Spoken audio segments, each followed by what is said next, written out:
Selamat mendengarkan podcast ini. 1 Februari 2022. Hidup yang menjadi berkat. Banyak Allah, banyak ilah yang diperkenalkan dan dipromosikan oleh banyak orang dan oleh banyak agama di dunia ini.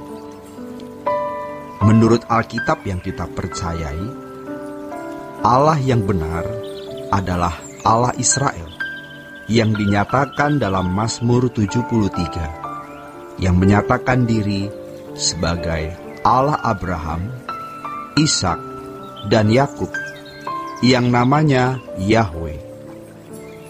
Tidak semua umat pilihan atau orang yang diberi kesempatan mendengar Injil itu pasti masuk surga. Alkitab jelas mengatakan, banyak yang dipanggil, tetapi tidak semua masuk surga. Ada orang-orang yang menyebut Yesus sebagai Tuhan, tetapi ditolak. Mengapa? Karena tidak melakukan kehendak Bapa. Umat pilihan dipersiapkan untuk dimuliakan bersama-sama dengan Tuhan Yesus, menjadi anggota keluarga kerajaan Allah yang akan memerintah bersama-sama dengan Tuhan Yesus di langit baru, bumi baru.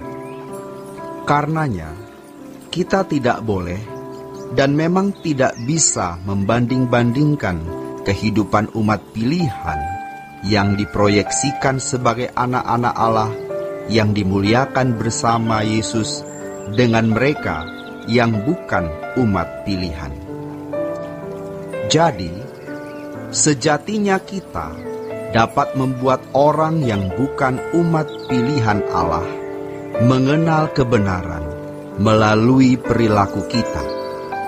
Sehingga, walaupun mereka tidak menjadi umat pilihan, mereka tidak memusuhi Tuhan Yesus.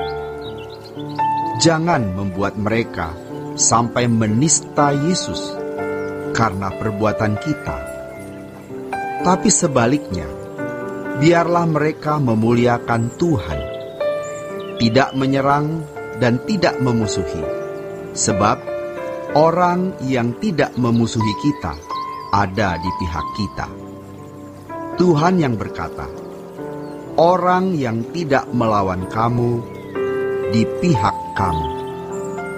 Kita harus membuat orang di pihak kita dengan perbuatan baik, sehingga mereka bisa menjadi manusia yang mengasihi sesamanya seperti diri sendiri. Karena kita menunjukkan kasih kita kepada orang yang tidak seagama. Hal ini memungkinkan mereka bisa masuk surga sebagai anggota masyarakat kerajaan surga. Coba kita renungkan. Apa artinya menjadi orang Kristen yang menyerang agama lain dengan menunjukkan bahwa Allah yang disembahnya lebih atau paling benar? Tetapi kelakuan orang Kristen tersebut tidak menunjukkan keagungan sebagai anak-anak Allah, tidak menunjukkan keagungan Allah yang disembah. Mestinya hidup kita benar-benar menjadi khotbah dimanapun kita berada, agar kita dapat menjadi berkat di tengah-tengah masyarakat. Ironis, kadang-kadang jangankan kepada orang non-Kristen, kepada sesama orang Kristen pun banyak yang berlaku bengis. Di sini kita menemukan betapa jauh melesetnya banyak doktrin yang kelihatannya sudah final, baku, dan benar, padahal tidak sesuai dengan ajaran Tuhan Yesus sendiri. Buktinya, banyak orang Kristen yang hidupnya wajar seperti anak dunia, tidak seperti Yesus. Jangankan jemaat, teolog, dan para pendetanya juga hidup wajar-wajar saja. Sekarang kita sadar, kita mau berubah, kita mau bertobat. Banyak orang Kristen berusaha membela agama Kristen, tetapi tidak menempatkan diri sendiri secara proporsional dengan membangun perilaku yang kudus dan tidak bercela, murah hati kepada orang lain.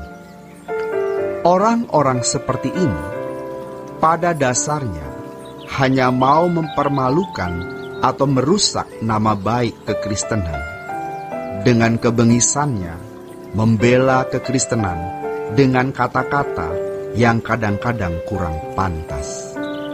Bahkan sering berdebatan dengan orang yang beragama lain atau membela ajaran yang dipandangnya benar terhadap orang Kristen yang tidak sepaham dengan kata-kata yang tidak patut, hanya untuk mengangkat diri, bukan untuk kesenangan hati Allah.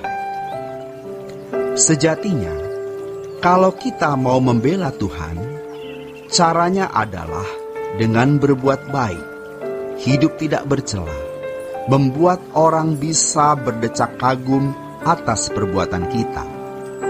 Inilah wujud pembelaan kepada Tuhan yang benar, bahwa Allah yang benar adalah Allah Israel, dan Yesus Kristus adalah utusannya untuk menebus dosa. Tunjukkan itu dengan perilaku, perbuatan dan perkataan yang menjadi bukti kebenaran, ajaran, dan Allah yang disembahnya.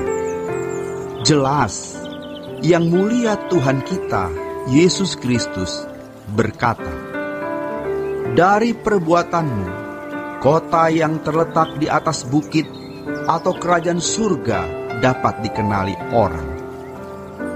Hal ini menunjukkan siapakah Allah yang benar, yang memiliki kerajaan surga, terlihat dari perbuatanmu.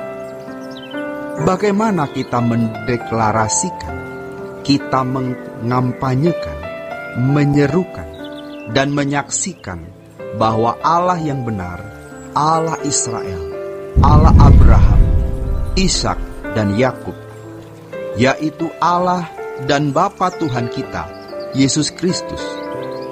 Perilaku kita, sebab kesaksian yang benar dan terbaik bukanlah ucapan, perkataan, atau perdebatan-perdebatan, melainkan perbuatan yang agung, yang menunjukkan keagungan Allah yang kita sembah.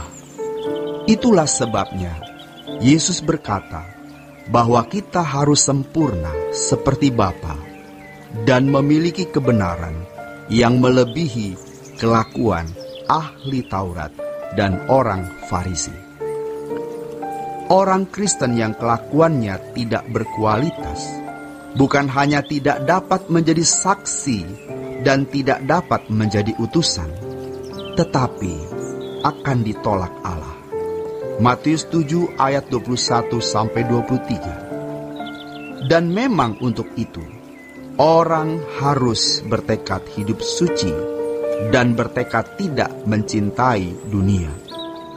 Walaupun dalam prosesnya perlu waktu, tetapi komitmennya harus ada. Maksud pengenalan akan Allah yang benar adalah agar kita memiliki keteguhan bahwa Allah yang benar, yang dipercayai dan kita sembah adalah Allah Israel. Dengan pengenalan yang benar, membuat orang percaya tidak akan menyangkal imannya. Mestinya hidup kita benar-benar menjadi khotbah dimanapun kita berada, agar kita dapat menjadi berkat di tengah-tengah masyarakat. Demikian renungan hari ini. Tuhan Yesus memberkati. Sola Gracia.